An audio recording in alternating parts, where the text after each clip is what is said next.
তোমাকে তো আগে এই বাড়িতে কখনো দেখিনি। ওমা, আপনি গুরুদেব কখন এলেন? থাক থাক মা, থাক থাক। খবর দিতে পারতেন তো, গাড়ি পাঠিয়ে দিতাম। একটা বিশেষ কারণে আসতে হলো কৃষ্ণা। আজই আমার কামাখ্যা রওনা হওয়ার কথা। ওমা, সে কি, আপনি থাকবেন না? উপায় নেই মা। আচ্ছা, এই মেয়েটি কে? ও হচ্ছে আমাদের আদির বউ। আসলে সবকিছু এমন তাড়াহুড়ো করে হয়ে গেল না, আর একটু ঝামেলা ঝঞ্ঝাটা ছিল, আপনাকে আর খবর দেওয়া হয়নি। প্রণাম করো আমাদের গুরুদেব। আচ্ছা, কল্যাণ হোক মা। এই মেয়ে খুব সুলক্ষণা, বুঝলে? রঞ্জন আর আদিকে নিয়ে কোনো ভাবতে হবে না। এই মেয়েই আদিকে রঞ্জনের মনের মতন করে তৈরি করে নেবে। ওমা, আপনি দাঁড়িয়ে আছেন, আসুন ভেতরে আসুন। আমার কারো মনের মতন হওয়ার কোনো ইচ্ছে নেই। যা আছি তেমনি থাকবো। আর কেউ যদি আমাকে পাল্টানোর চেষ্টা করে, সেটা তো আমি কোনোদিনও চাইব না। কি হচ্ছে কি আদি? প্রণাম করো। কাকিয়া, তুমি তো জানো আমি এইসবে। ওকে ওকে।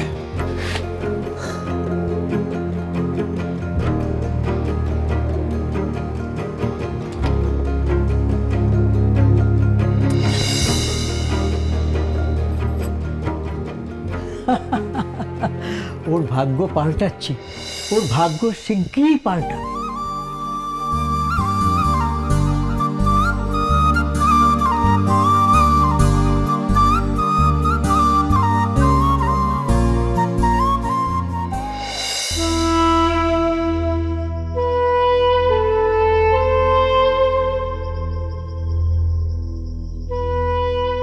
কেন তুমি ওই মহিলার সাথে দাদার বিয়ে দিয়েছিলে বাবা? নিশ্চয়ই তোমার কোনো পলিটিক্যাল উদ্দেশ্য ছিল, তাই না?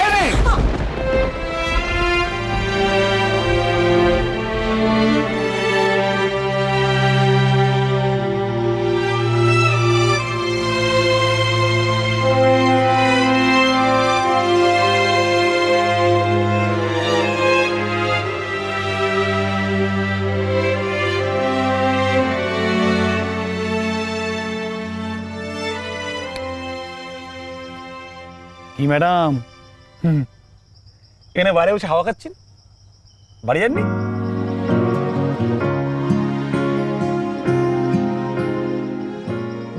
কি ব্যাপার, মা ওলাই চণ্ডী হঠাৎ মা সরস্বতী টাইপ হয়ে আছে কেন?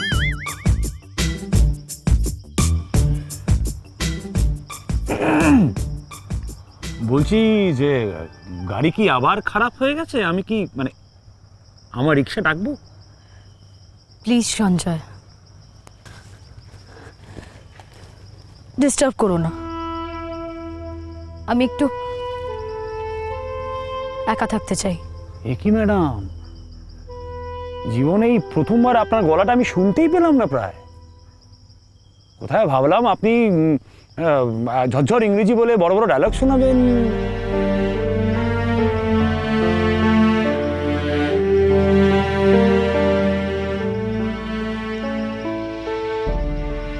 মানে কোনো সমস্যা হয়েছে? আপনি আমার সঙ্গে শেয়ার করতে পারেন, ভালো লাগবে, হালকা লাগবে। সব কথা সবার সাথে শেয়ার করা যায় না সঞ্জয়। তা ঠিক না, সব কথা সবার সঙ্গে শেয়ার করা যায় না। তবে মুশকিল হচ্ছে আমি তো নিজেকে আপনার কাছে খুব স্পেশাল ভাবি। ওই বলেছিলাম না, যখন আপনার কেউ থাকবে না তখন এই সঞ্জয় থাকবে। আর তাছাড়া মাঝে মধ্যে একটু শত্রুদের সঙ্গে ভাব ভালোবাসা করে নিলে না, মানে শেয়ার যখন করবেন, যখন কথা বলবেন, মনটা খুব হালকা ফুরফুরে, খুব খুব আনন্দ হবে, বিশ্বাস করুন। সব ব্যাপারে তোমার মজা করাটা হ্যাবিট, তাই না? এই দেখেছেন, এই কথাটা আপনি এতক্ষণে ঠিক বলেছেন। আমার সব কিছুতেই মজা লাগে। আমার চারপাশের মানুষজন, যে কোনো সিচুয়েশন, সব কিছুর মধ্যে আমি মজা খুঁজে পাই, জানেন। এমনকি মাঝে মধ্যে তো আমি নিজেকে নিয়েও মজা করি। কজন পারে বলুন তো?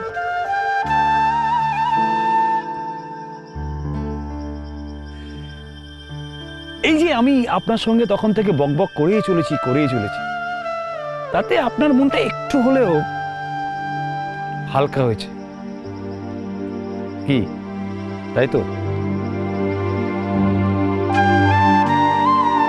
আমি আপনাকে একটা টিপ দিই, যখন আপনার খুব কষ্ট হবে, খুব দুঃখ হবে, তখন জাস্ট উল্টো রিয়াক্ট করবেন। মানে খুব মজা করবেন, খুব আনন্দ করবেন, সবার সঙ্গে ফুর্তিতে এনজয় করবেন। দেখবেন আপনার ওই ছোট্ট ছোট্ট দুঃখগুলো কখন বুদবুদের মতো হাওয়ায় মিশে গেছে।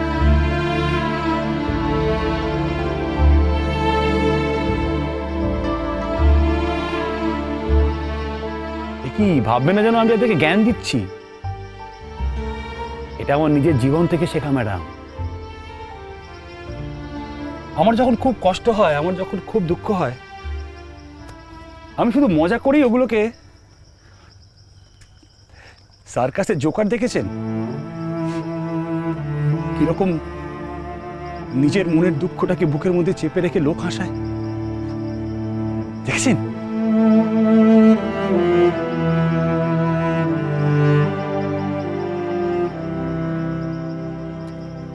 দেখেছেন কোনদিন?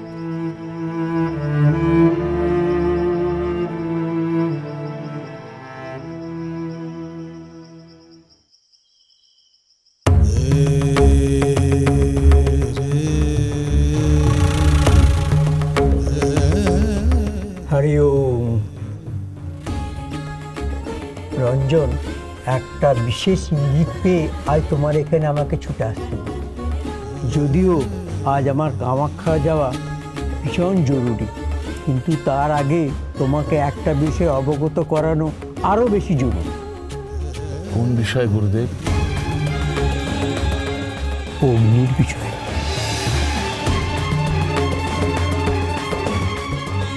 অগ্নির খবর?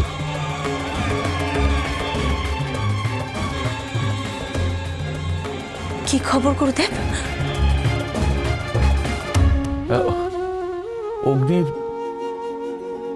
অগ্নির কোনো খোঁজ পেলেন গুরুদেব? খোঁজ কি অত সহজে মেলে? তবে ধ্যানে বসে এক অদ্ভুত ইঙ্গিত পেলাম।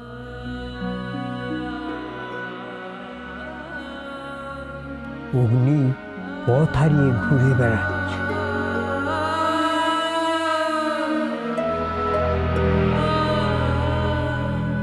অগ্নি বেঁচে আছে? তার মানে অগ্নি বেঁচে আছে গুরুদেব?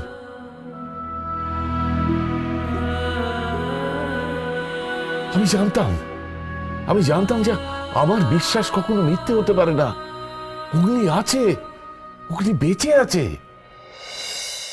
হ্যালো রঞ্জনবাবু, রঞ্জনবাবু, হ্যালো হ্যালো হ্যালো রঞ্জনবাবু, শুনতে পাচ্ছেন? শুনুন, আপনার বড় ছেলে হয়তো এখনো বেঁচে আছে।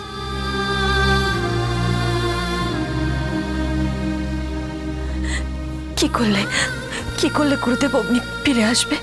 কাল তো অগ্নির নিখোঁজ হওয়ার 7 বছর পূর্ণ হবে, তাই না? কাল একটা কাজ করতে হবে।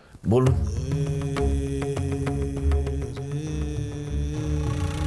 এই নালটা বাগানে পুঁতে দিতে হবে, আর একটা যজ্ঞের ব্যবস্থা করতে হবে।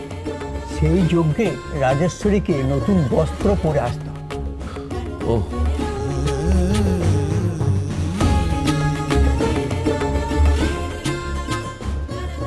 বেঁচে থাকো মা।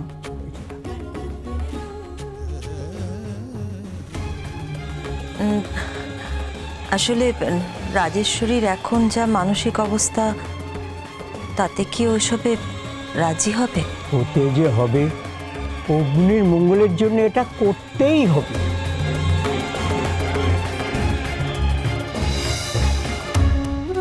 কে যে দায়িত্ব নিয়ে এই কাজটা করবে? আদির বউ করবে।